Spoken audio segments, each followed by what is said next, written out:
ప్రజాస్వామ్య విధానంలో ఎన్నికల ప్రక్రియలో ప్రధానమైన ఓటును వినియోగించుకోవడంలో నేడు ప్రజలు చాలా వెనుకబడి ఉన్నారు.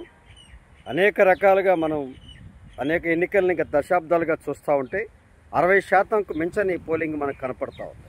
అంటే మిగతా 40% ప్రజలు ఈ ప్రజాస్వామ్య ప్రక్రియలో ఎన్నికల విధానంలో పాల్గొనకపోవడానికి గల కారణాలు ఏమిటి, వారు ఈ దేశంలో పౌరులుగా వారికి ఉండవలసిన అర్హతలు ఏమిటి, వీటన్నిటినీ ఈ దేశంలో ప్రభుత్వం ద్వారా ప్రయోజనాలు పొందేందుకు గల హక్కులేంటి అనేది మనందరం గుర్తించుకోవాలి.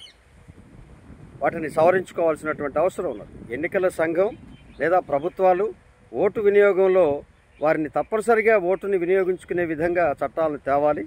ఆ చట్టాలని అమలు చేసే విధంగా వారిని హెచ్చరించాల్సినటువంటి అవసరం ఉంది.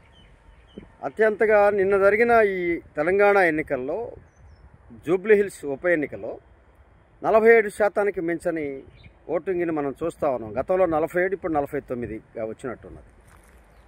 అంటే మిగతా 50% మంది ప్రజలు అత్యంత ఆధునికమైనటువంటి జీవనంలో నగరంలో ఉంటున్నటువంటి ఆ ప్రజలు అత్యంత ప్రతిష్టాత్మకమైన అత్యంత దానికి సంబంధించినటువంటి విలువైనటువంటి నియోజకవర్గం అది.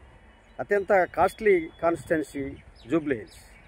అక్కడున్న ప్రజలు ఎందుకు వినియోగించుకోలేదు? అనేక రకాలుగా ప్రలోభాలకో లేకపోతే ప్రచారాలకో రేకెత్తించినటువంటి వారిని చైతన్యపరిచినటువంటి రాజకీయ పార్టీలు ఎన్ని చెప్పినా ఎన్ని ఇచ్చినా వారు 50% మంది ప్రజలు ఓటుకు రాలేదు అంటే వారు నిజంగా ఉన్నత వర్గాలే.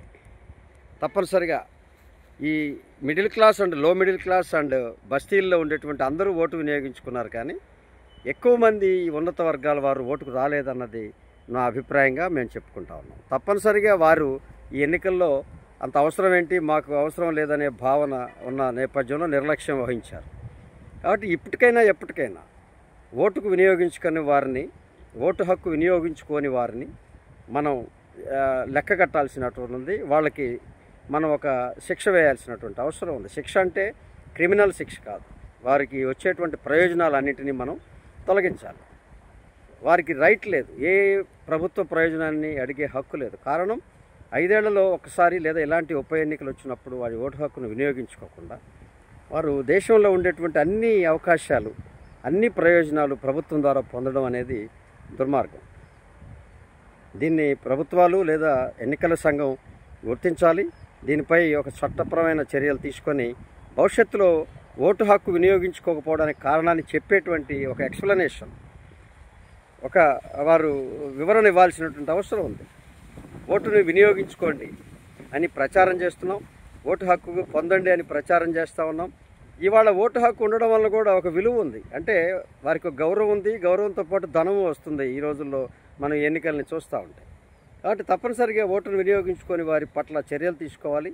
ఈరోజు ఈ యొక్క ప్రజాస్వామ్యంలో ఈ యొక్క అత్యంత అల్పంగా 2 లక్షలు మాత్రమే పోలై కొంచెం ముగ్గురు పోటీల మధ్యలో ఒకరికి తక్కువగా శాతం ప్రజల మద్దతుతో ఎన్నికైనటువంటి ఈ యొక్క ప్రభుత్వాలు, సభ్యుల్ని మనం చూస్తూ ఉంటే ఈ ప్రజాస్వామ్య విలువలు పోతూ ఉన్నాయి.